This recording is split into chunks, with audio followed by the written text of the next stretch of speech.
But of course this is not for me. This is for you, not me, the child you're torturing. Well, of course, I was not a normal child. I was the child you dear Canadians were torturing for your benefits, deals done between families, between nations, watched by politicians, truths to be uncovered by religious leaders, wars to be contemplated over the resulting issues.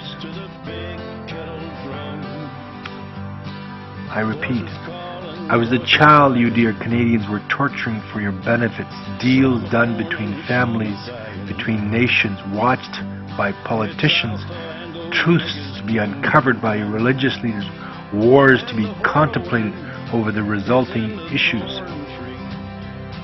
The longer you delayed me, the more lies you could weave to justify why you, dear Canadians, deserve so much. She left without a word the next morning back to the Bahamas, I was told. I never ever heard from her, ever. How odd. Why the rush to leave? Oh, you dear Canadians, you are a filthy, disgusting lot involved in crimes against humanity in order to justify the benefits to your nation. All are guilty. That hockey player boy about a few months earlier had asked me what I thought of the girl. I told him she was beautiful. I did not tell him that I had a crush on her. He had smirked and shrugged and told me, "There's better. Forget about her." At the time, his conduct and his comment that there were better-looking girls did not make sense, considering his looks. He carried nasty mongoloid genes. Why be so judgmental? I know now that you dear Homo sapiens knew that I liked her, so you worked hard at blocking to make sure nothing happened to the point of actually physically removing her from my room. That's the story of my life. Time after time, that is what you did to me. It's a form of terrorism. You little fucking piece of shit called Homo sapiens. You're a bunch of fuck-ups. The truth is known. Dear Homo sapiens, you do not need to torture children every generation to know what the truth is. It is obvious and clear. The truth is like a beautiful sunrise or sunset, clear and constant. But you would rather argue and fight and torture. Hasn't the recent Super Bowl scores and the Grey Cup scores I mentioned in my previous videos told you that a payment should be made to me for your insanity? But you still refuse to pay, dear Homo sapiens. The football players know you were blocking illegally. I was not one of the players, but instead I was an innocent, tortured child. And so you're guilty and you must pay. Resistance is futile. Opposition will be crushed. 2 years ago, you had me spend almost 6 months in jail for ridiculous offenses, all of which were dropped or I was found not guilty. And you had me basically defend myself. That was fun for you all. You had a good time. I was assaulted in prison, hit in the face. I also had my hot soup thrown in my face. Last year, you broke my nose and deviated, and it's still not fixed. This year, to ensure I could not work without dealing with more problems, because you certainly would not like me to earn any significant money that I could use to entertain with, to compete with you thus, at the construction site working for RMG Construction, you had someone push me on a concrete floor, causing damage to my black shoulder area. All is well or getting better on these fronts now, but your terrorism does not end, because I'm still homeless, penniless, and you will not stop your terrorist behavior. There's always someone new, some new kid or new girl who thinks he or she deserves so much, and you are prepared to be violent in order to receive the reward. Your species is unnecessarily violent, disgusting at best. Yes, the deviated nose can be repaired. Yes, the back is good now, or better. Yes, I'm still well emotionally, but the issue is you, the Homo sapien, will not change.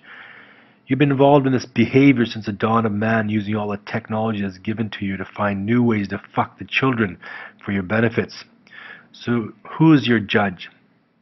Is it the lawyers with their law degrees? Is your judges the ones sitting wearing your costume robes? Is your judges one of you, dear Homo sapiens? You decide to judge me my entire life, monitor me, invade my privacy, watch me at every point. Tara Jal, a relative, the person who wanted to judge and to use me to further East Indian and seek dominance in Canada. who was my mother's grandmother's son, has a daughter who was named Judjo, is named Judjo. She's a Joe and a judge. She was married to Raj, an accountant who was an auditor for Amos Home Care, my company, formerly called Canol Exploration. These actors decide to delay, to torture, to joke, and to judge. The vibrations reflected the noms, the judge being Judge Joe. By the way, she's known to joke and judge, by the way. Her husband wanting benefits as he is a Raj, Raj meaning to rule, a Kausal to rule. So who is your judge? Who is your judge, you filthy fucks? Dear Homo sapiens, I am your judge. You will be judged by Harj the One. So what is required and what is going to change? So how is it going to work? Well, Johnny Cash has already told you. A man is going to come around. Johnny Cash says, when a man comes around, he will decide who will be freed. The wise men will bow down to the throne with a pale horse, and hell follows him. The hair in your arms will stand up. Those that are freed will be sent a golden letter. Listen to the words long written down when a man comes around. Understand what's to occur, dear Homo sapiens, when the man comes around. At the terror in each sip and in each sup.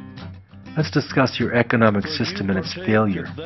Capitalism is an economic system based on the private ownership of the means of production with the goal of making a profit. Central elements of capitalism include a capital accumulation, competitive markets, and a price system. These are, however, the multiple variants of capitalism, including laissez-faire, welfare capitalism, and state capitalism. Capitalism is considered to have been applied in a variety of historical cases, varying in time, geography, politics, and culture. There is a general agreement that capitalism became dominant in the Western world following the demise of feudalism. The problem, dear Homo sapiens, is that in a world operated principally by debt, the thirst for profits, the thirst to be rewarded, whether to be rewarded in material goods or to be rewarded for the benefit of the respective family of genes, is distracting, actually letting evil rule and the truth to be set aside.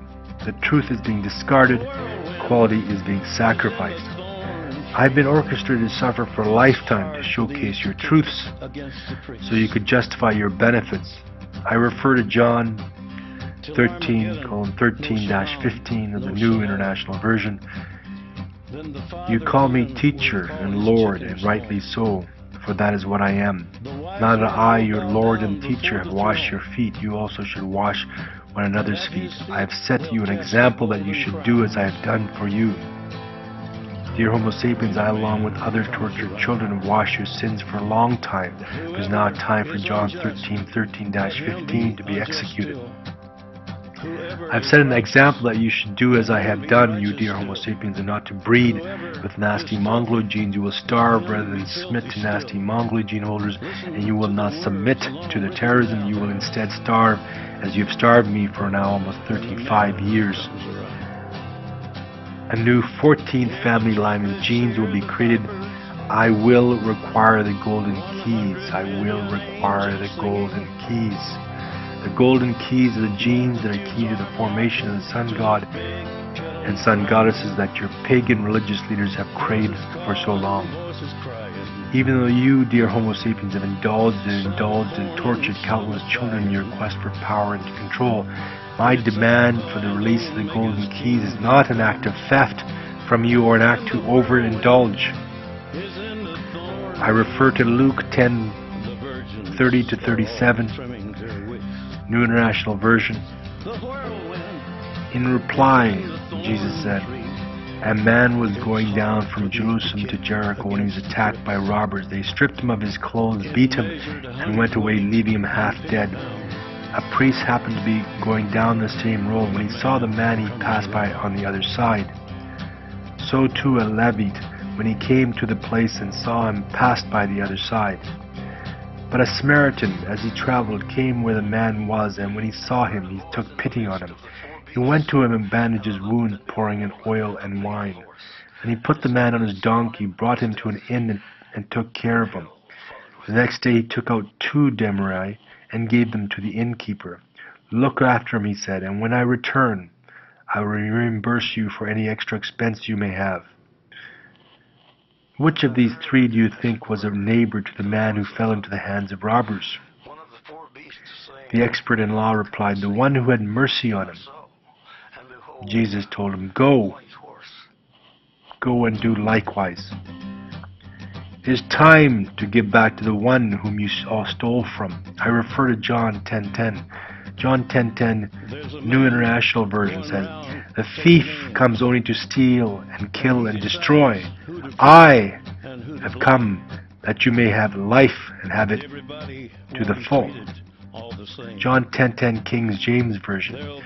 The thief cometh not but for to steal and to kill and to destroy. I am come that you may have life and that they might have it more abundantly. Dear Homo sapiens, my demand for the golden keys is not to steal, not to kill or destroy, but to make life more in abundance. So let Harj the one steal as you may refer to it. Let Harj steal, let him steal. Dear Homo sapiens, let Jehovah steal to build a new family line so that you have more in abundance. Jehovah, so who is Jehovah? Let us define it as per your Indo-European language using your love of bilingualism. Let's define Jehovah. Jehovah, which means I. Bilingualism, remember? I, Ho, Va.